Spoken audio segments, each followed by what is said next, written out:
Le Père. La mère est ce qu'il y a de patient, de fidèle et de tout près, et de toujours pareil, et de toujours présent. Mais le Père est ce qui n'est jamais là. Il sort et l'on ne sait jamais au juste quand il rentre. L'hôte aux rares paroles du repas, que le journal, dès qu'il a quitté la table, réengloutit. Un bonjour, un bonsoir distrait, une ou deux questions de temps en temps, une explication difficile et pas finie. Puis, subitement, parfois, quelques jeux violents et courts et l'intervention terrifiante de ce gros camarade.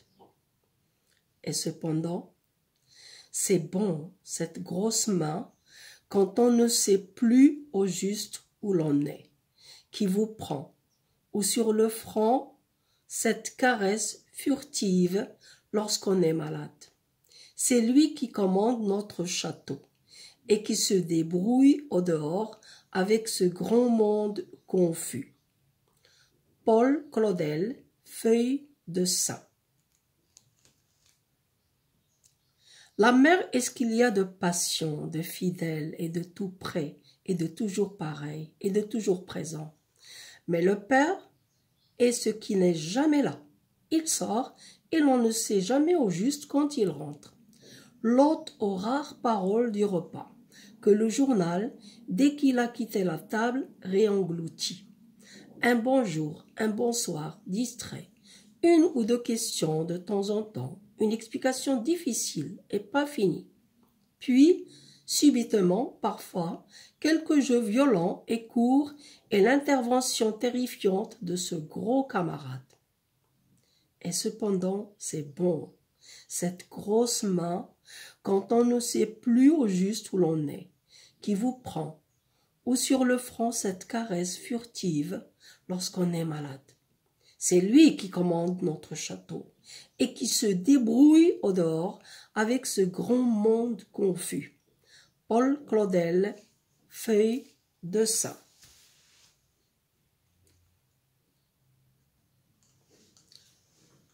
Bonjour. Alors, comme vous l'avez entendu, on a fait une lecture et on est dans la partie, dans le volet lire. Et on va essayer d'apprendre lire et comprendre un extrait de roman, Initiation à l'analyse. Donc on a lu, on va essayer de comprendre le texte et on va essayer de commencer une petite analyse. Parce que quand on lit un texte, quand on lit un roman, quand on lit une histoire, on doit être capable d'analyser l'œuvre. Bien, on ne va pas faire une grande analyse, une petite analyse, comme ça vous vous habituez. Alors le texte, comme vous l'avez lu, on peut regarder, j'ai dit que lorsqu'on a un texte à lire, il faut toujours regarder la source en bas à droite. Et c'est ce que j'ai lu à la fin. Donc, la source, Feuille de Saint. Alors, ce qui est entre guillemets, c'est le titre de l'ouvrage. Et c'est un récit de vie, c'est un extrait de roman de vie. La biographie de l'auteur. Alors là, c'est nouveau dans lire. Pourquoi? Parce que je voudrais que vous vous entraîniez à chercher la biographie de l'auteur d'un texte. Lorsque vous lisez un texte, vous lisez un ouvrage, une histoire, un recueil, n'importe quoi, vous avez toujours le nom de l'auteur. Donc la première chose à faire, c'est de faire une petite recherche sur la biographie de l'auteur. C'est très important. Bien, pourquoi c'est très important? Parce qu'en général, ce qu'on lit dans un texte, ça reflète la vie de l'auteur, les idées de l'auteur, ce qu'il croit, ce qu'il ne croit pas, ce qu'il aime faire, ce qu'il n'aime pas faire. Donc c'est comme si c'était un livre qu'on ouvre sur la vie de l'auteur. Donc il faut lire la biographie. Comment sa naissance, sa mort, comment il a vécu, qu'est-ce qui a marqué sa vie, parce que c'est très important.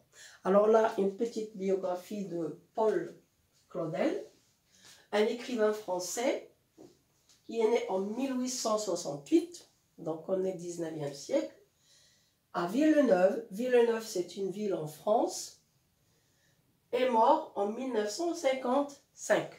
Donc, à travers les dates, on le situe dans le temps, dans le siècle. Il a écrit dans plusieurs genres. Donc, c'est un écrivain qui a écrit partout. Il a écrit dans la poésie, il a écrit surtout dans le théâtre, il a beaucoup de pièces théâtrales. Il a écrit des essais, il a écrit des romans. Il a même écrit dans la correspondance, c'est-à-dire le genre épistolaire, les lettres. C'était une correspondance qu'il faisait avec son ami André Gide, un autre écrivain, qu'on verra peut-être dans un autre extrait. Donc, il a écrit dans presque tous les genres. Une petite biographie. Ce qu'on vous demande, ce n'est pas une biographie détaillée, mais l'essentiel. J'ajoute qu'il a été aussi diplomate. Il a occupé un poste de diplomate, et là c'est dans la politique, c'est son travail, en Chine pendant 15 ans. Donc il a vécu en Chine pendant 15 ans. Et il a écrit aussi sur cette période de sa vie. Donc ce qu'il a écrit dans cette période de sa vie, c'est intéressant pour le lecteur. Parce qu'il nous raconte sa vie là-bas, comment il a trouvé le peuple, comment il a trouvé la vie, la culture, tout. Et ça l'a intéressé, et il a beaucoup aimé la vie en Chine. Et une petite remarque aussi, Claudel s'est marié en retard, il était occupé à faire autre chose, et il était le frère et l'ami de sa sœur Camille, sa sœur préférée Camille, qui était sculptrice, c'est-à-dire elle sculptait. Donc là, ce sont des détails, mais on a largement parlé de Paul Claudel. On arrive à l'analyse du texte, c'est-à-dire le texte qu'on vient de lire. Alors, dans tout le texte, que fait le narrateur? Le narrateur met en comparaison les tâches de la mère et du père. Donc, il compare ce que fait la mère en général et ce que fait le père d'après lui. Ce qu'il a remarqué dans son enfance, ce qu'il a constaté lui. Et peut-être même qu'il a interprété cela à sa manière. On peut sentir ce qu'il préfère à travers la comparaison.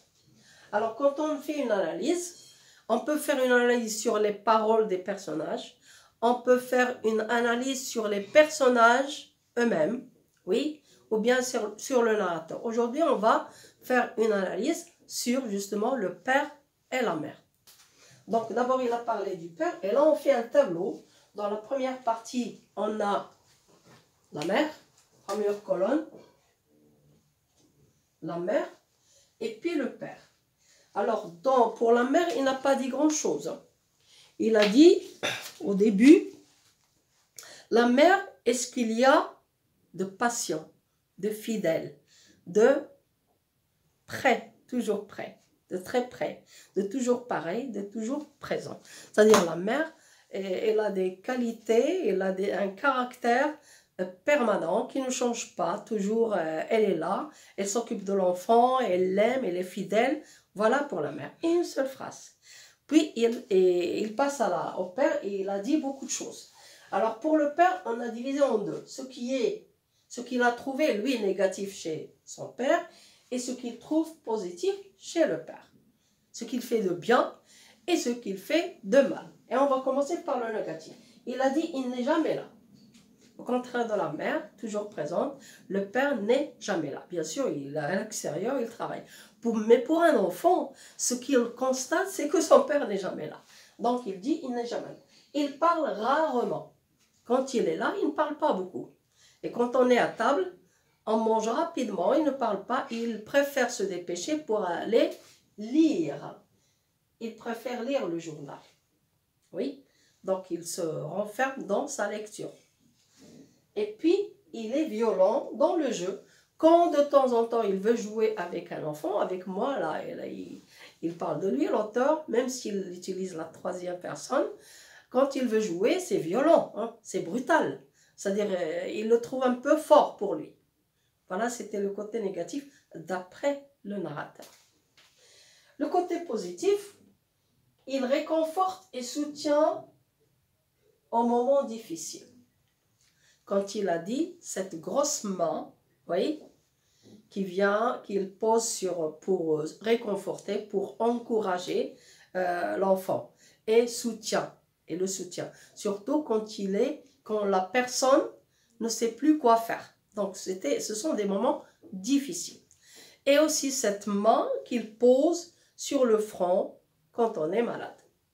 Et la caresse. Donc il y a quand même un peu de tendresse. Oui, voilà. Et il commande la maison. C'est lui qui dirige la maison, qui doit savoir ce qui se passe à l'intérieur de la maison. Maintenant, ça n'existe plus. Il se charge de l'extérieur. Alors, qu'est-ce qu'il veut dire ici? C'est-à-dire, il a dit de l'extérieur, dans ce monde confus, ce monde difficile. Rappelez-vous, on est au 19e siècle, c'est pas maintenant. Donc, c'est lui qui se chargeait d'acheter, de vendre, de voir ce qui se passe à l'extérieur, de défendre son foyer. Donc, il se charge de l'extérieur et il commande l'intérieur.